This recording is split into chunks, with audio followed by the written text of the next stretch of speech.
Yeah, coming to you with a video really just about the TRX. I've said in my last video I haven't been feeling great, so to be honest with you, doing a bit of crawling has been just about all I could manage. Never done it before, didn't know what it was going to be like. Obviously going out on a big long trip, that's one thing, but what I have done is I've built a course in my garden, so I can just mess about in my garden and chill out and do it there. And I've got to be honest with you, it's ace fun, it's really relaxing. I've not been giving this an easy time. It's I don't know what you can see on the video, but it's mucky, and yeah, I haven't cleaned it or anything. It's had a fair few bashes where my course goes up about a metre high and it's fell off the top and landed on concrete. So yeah, as per usual, I'm not treating them very well. But to be honest with you, this thing, if you can't beat up a Land Rover, well, I don't know what you can beat up. But yeah, I mean, its best one yet is on this front wing, and even I don't like that. That's a bit brutal, that is. I might see if I can get underneath it and just pop it back out. Had a particular nasty fall there, although it does give it a little bit of a, well, I'm a beaten up Land Rover as opposed to a brand new one.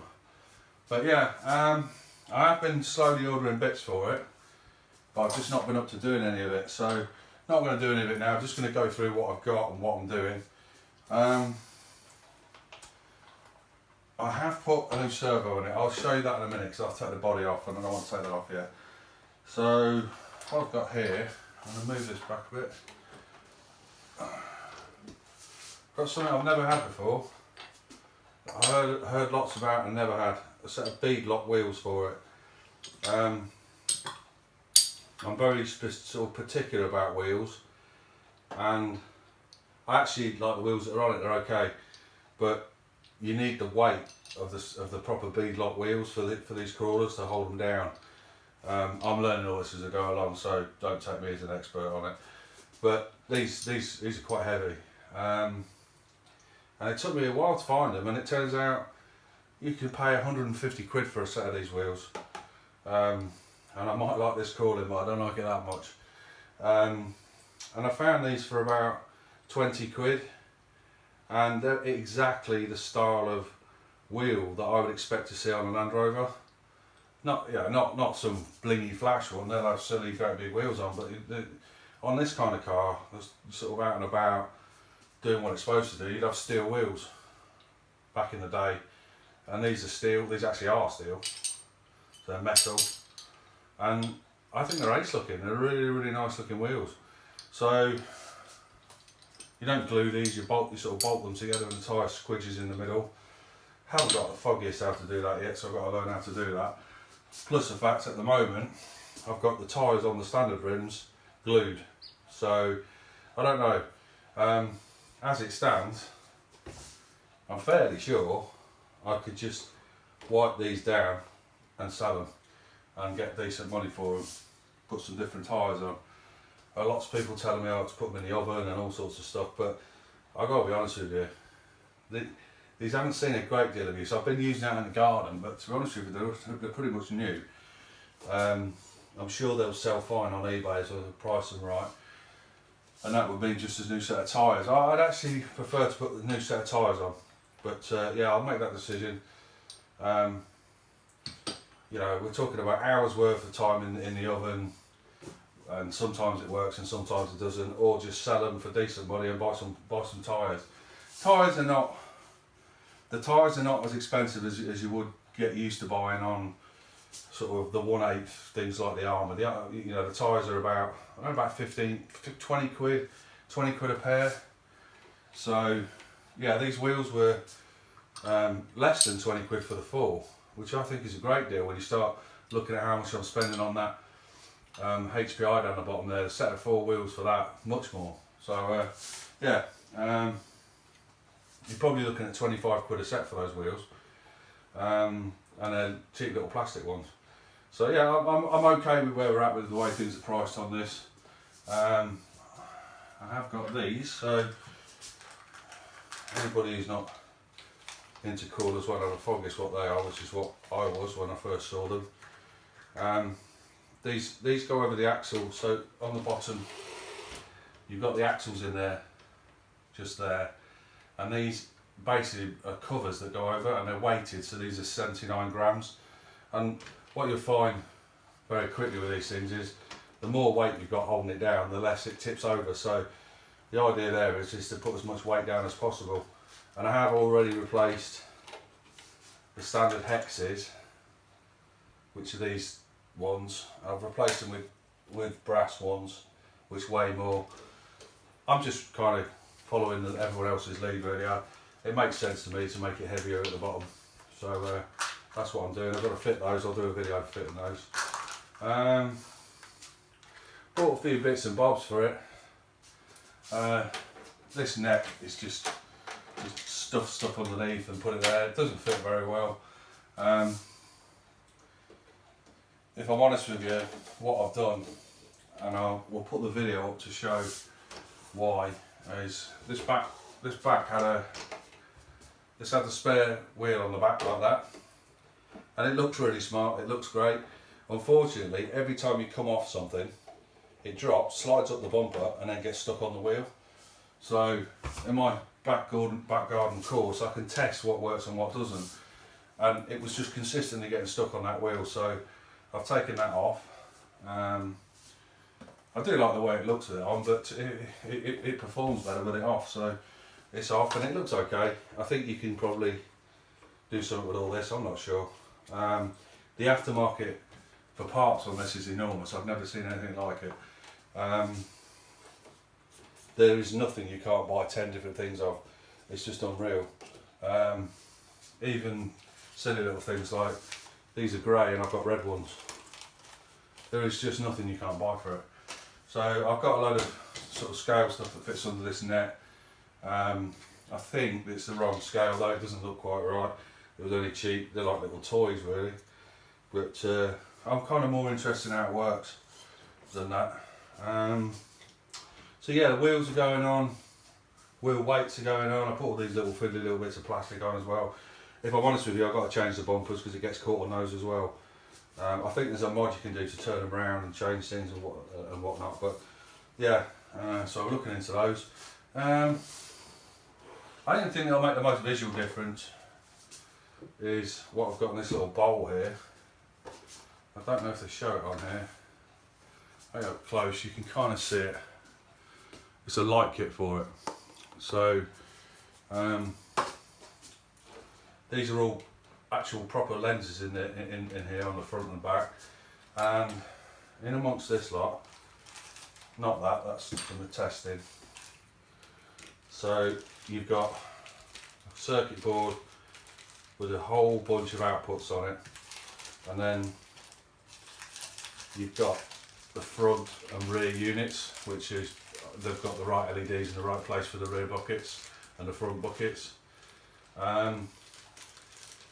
What I'm going to do before I do any fitting to the actual body, because I know what happens if you don't do this right. Every time you take the body off, you have a nightmare. So I want to really have a good think about how I'm going to do that. And first things first, I don't want to do it on a working truck, there's no need to, so I've got an ESC here and a receiver. It only needs an ESC and a receiver and a battery to work, so I'm going to plug it all together, just make sure everything works, because if I'm honest with you, there's a ton of wires here, a ton of plugs, and there's a wiring diagram on the back. I want it working before I put it in. I'm not going to take the truck off the road for a long time for it. So yeah, that's to be done. That's pretty much what I've got going on with it at the moment. I don't think there's anything else. I've just been enjoying it, but what did stop the enjoyment was something that seems to go on all these RTR trucks, cars, whatever they are.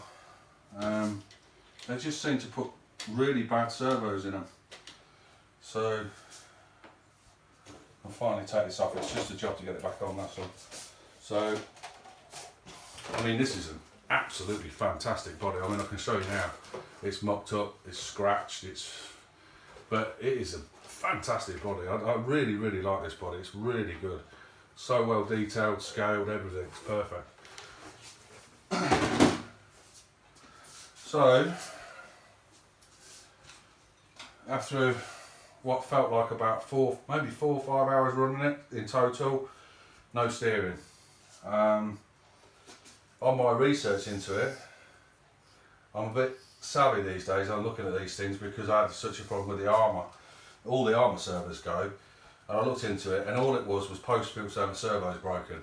So I was thinking, right, make sure you don't get stuck with a truck with no servo. So I actually bought this really good Savox one for the armour, and the armour's not running at the moment.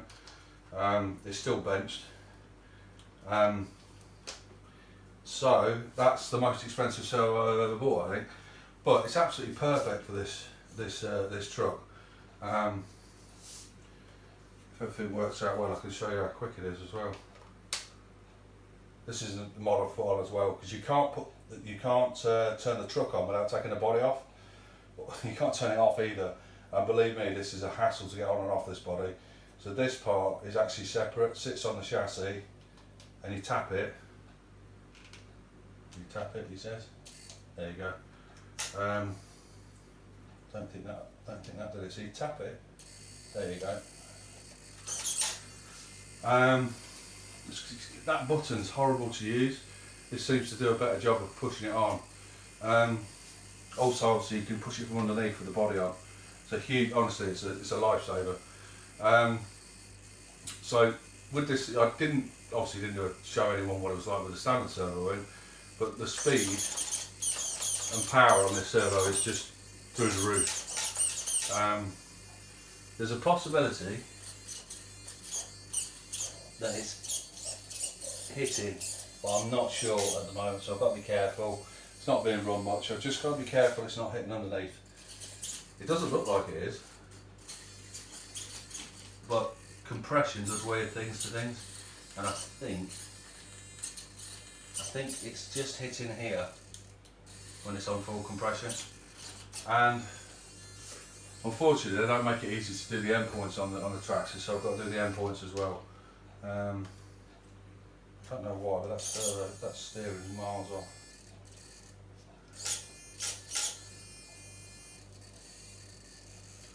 Anyway, yeah, but so it turns out that the weak points on these trucks, definitely the servo, that's a warranty replacement. It's gone after less than 4 hours. I was just lucky I had one spare. It now turns out that the BEC inside this is not strong enough to power a decent servo. So, well, the ESC is going to fail on me as well by the looks of things. So I guess it's okay if you know what these problems are, and if I'm honest with you, you can get a decent ESC for this for about 40 quid. I didn't know anything about Traxxas electronics. I wasn't a fan of Traxxas full stop before I bought this truck. I can see why people like them, and I can see why certain people say what they say, but yeah, so that's where we're at. Future plans will be, I'm going to try and shift the battery forward, because this Land Rover body, as much as it looks cool, it's an absolute nightmare for actually crawling up things. It's weighted really badly, so it tips the truck backwards. It's top heavy, so it tips it over that way. The more weight you can put over this front axle, the better, really. So there's a battery tray that you can buy, which fits around the front, and it relocates things, takes the weight to the front. I've also got something which fits. Now, Traxxas make this so you can fit a small battery in it. It's got a little recess cut out in the bottom, and I've actually got this for a little 1/16 project I'm working on. So that actually fits in the recess. It's nowhere near as many milliamps as this one, but I've got to be honest with you, I haven't run a battery out on it yet. It's not like screaming around on 6S at 70 mile an hour. It's just, somebody said to me, be careful what's hitting, and I see now perhaps what they were saying. That